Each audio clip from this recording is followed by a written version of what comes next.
নমস্কার বন্ধুরা, সকলে নিশ্চয়ই ভালো আছেন, সুস্থ আছেন। আজকে একটা নিরামিষ পদ নিয়ে এসেছি, যেটা পাতিলেবু পনির।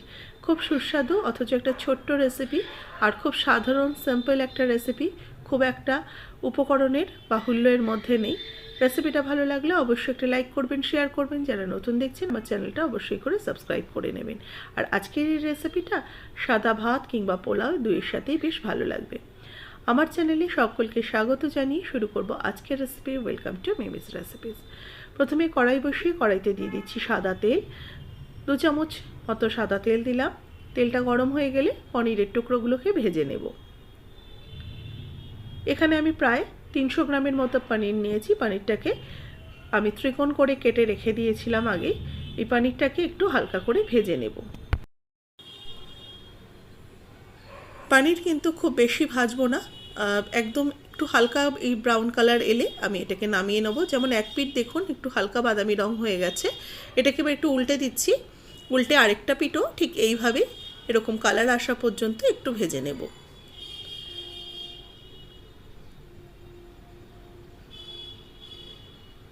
পনিরগুলো কিন্তু বেশ আমার মিনিট 2 সময় ধরে আমি ভেজে নিয়েছি।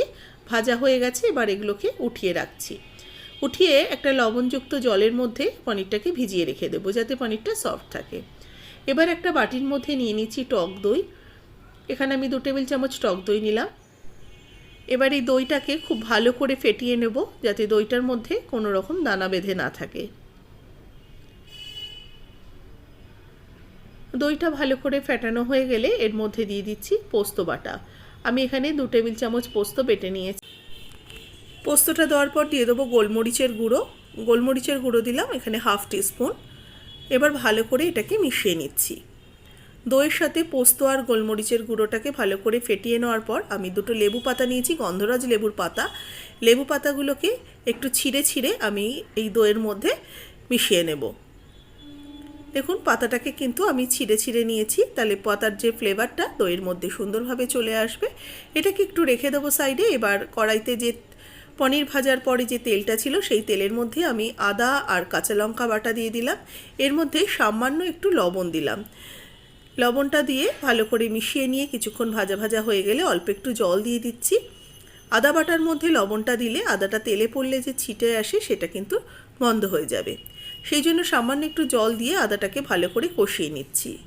এবার কষানো হয়ে গেলে দিয়ে দেব এই দই, পোস্ত আর লেবু পাতার যে মিশ্রণটা করে রেখেছি এটা দিয়ে দিলাম। এবার এটাকে কিছুক্ষণ নাড়াচাড়া করব, গ্যাসের ফ্লেমটাকে একদম কমে রেখে।